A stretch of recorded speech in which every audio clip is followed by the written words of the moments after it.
ayos ng kwento. Patay ka raw na sagasaan,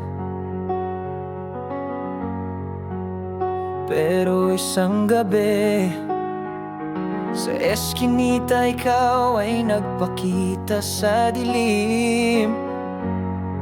Napatigil ang mundo ko, buhay ka pa pala ang iniyakan kong alaala.